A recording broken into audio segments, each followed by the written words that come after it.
How does the world say goodbye to a genius whose music touched millions? Why are friends and fellow artists paying tribute in ways that leave even the most seasoned fans stunned? What did D'Angelo's closest companion mean when he said the last weeks with him were unlike anything anyone could imagine? D'Angelo, the neo-soul and hip-hop visionary, had left this world on October 14, 2025, and the city now braced itself to honor a life that had always felt larger than music itself. In the whispers that spread across social media, fans and artists alike speculated about who would attend, who would speak, and how the intimate celebration of life would unfold. And yet, even before the chapel doors opened, a subtle tension lingered, a question hovering over every corner. How does one truly say goodbye to genius? In that private space, memories crowded the air. Among them was the influence of Angie Stone, a presence that had shaped D'Angelo's life and music in profound ways. Though she had passed away earlier this year, her memory was palpable, a shadow among the guests, a silent tribute interwoven into the very fabric of his artistry. Those who had known D'Angelo intimately carried her influence in their hearts as they entered the room, the knowledge that even absence can leave an indelible mark. The guest list read like a roll call of modern music's most luminous figures. The Roots, led by Questlove, arrived with the quiet dignity of men who understood the weight of history and the gravity of loss. Stevie Wonder, a living bridge between eras, brought with him a calm and soulful presence, while John Mayer's reflective demeanor hinted at memories shared, lessons learned, and the unspoken reverence of witnessing genius up close. Each person stepping into the space carried both grief and awe, the kind of tension that could be felt as sharply as a note hanging in the air. The private viewing and burial ceremony were strictly closed to the public, but that did nothing to dim the intensity. Every pause, every glance, every silent exchange seemed magnified in the quiet. The absence of an open casket, an intentional choice honoring D'Angelo's wishes, made the energy in the room feel almost otherworldly. Grief became almost tactile, a presence that hovered over the attendees, demanding attention and reflection.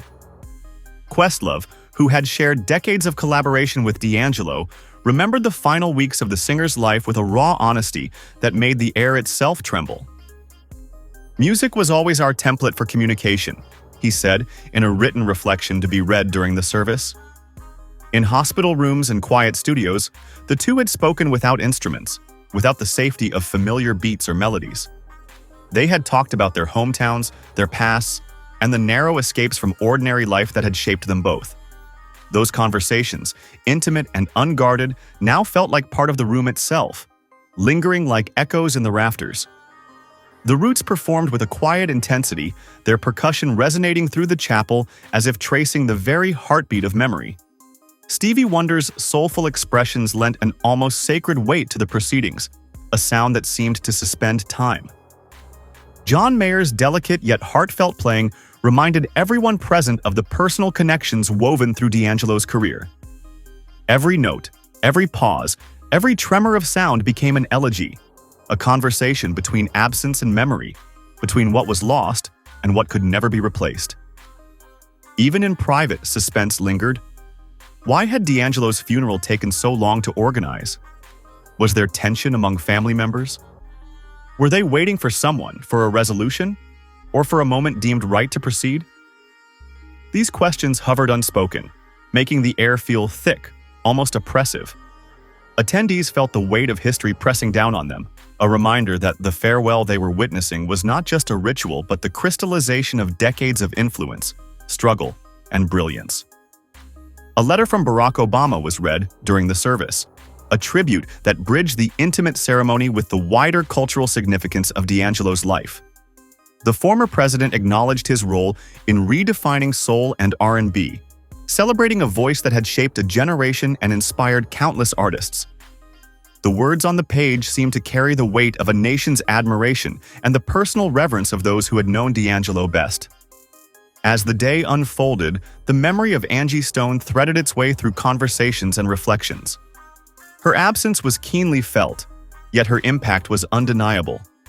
Those who had witnessed the depth of their relationship carried it with them, a testament to how love and artistic partnership can endure beyond the limits of life. In a space full of living legends, her influence lingered quietly, a reminder of the forces that shaped D'Angelo's artistry and personal journey. The ceremonial performances captured more than sound. They captured emotion in its purest form. The Roots, Questlove at the helm, reminded the audience why their collaborations with D'Angelo were iconic.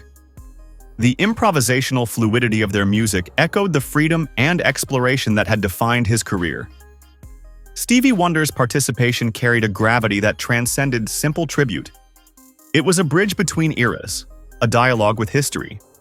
John Mayer's reflective guitar lines interlaced with the room's silence, giving form to grief and memory. Together, these artists created a musical tapestry, an emotional landscape that seemed to breathe the life of the departed back into the present. D'Angelo's music, remembered and performed, became a conduit for reflection, a portal through which those present connected to the man himself. Fans who could not attend would later experience a public memorial planned for 2026, an event designed to capture the breadth of his legacy. Until then, the private celebration in Richmond remained a deeply emotional, almost sacred affair, a space where grief, memory, and reverence converged. Even in a gathering of such legendary figures, moments of suspense and tension persisted. Who would speak next? Would memories shared evoke tears, laughter, or silence? How does one measure the impact of a life that transformed an art form so profoundly?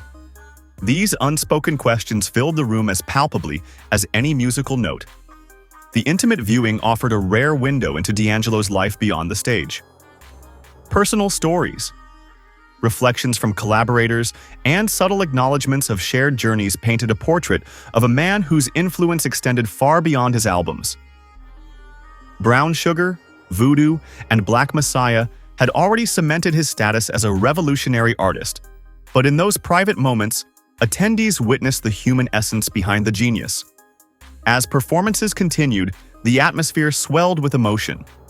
Tracks that had defined an era, songs that had captured the highs and lows of love, longing, and spiritual exploration, were honored not merely as music, but as living testimony.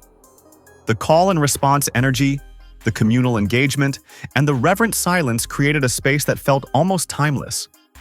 Throughout the ceremony, the interplay of presence and absence shaped the emotional cadence. Angie Stone's memory was felt in the spaces between notes, in the shared glances of those who remembered her influence, and in the reflective tone of the tributes. Her absence was a quiet reminder of mortality, of the fragility of life, and of the enduring power of influence that exists even after someone is gone. As the service drew to a close, the private farewell left an indelible mark on all present.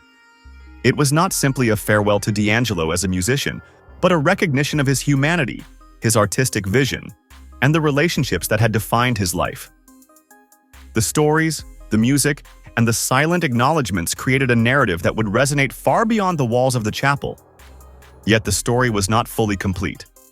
The public memorial planned for 2026 remained a promise of future remembrance, a chance for fans and the broader music community to pay their respects, celebrate his achievements, and immerse themselves in the full spectrum of his influence.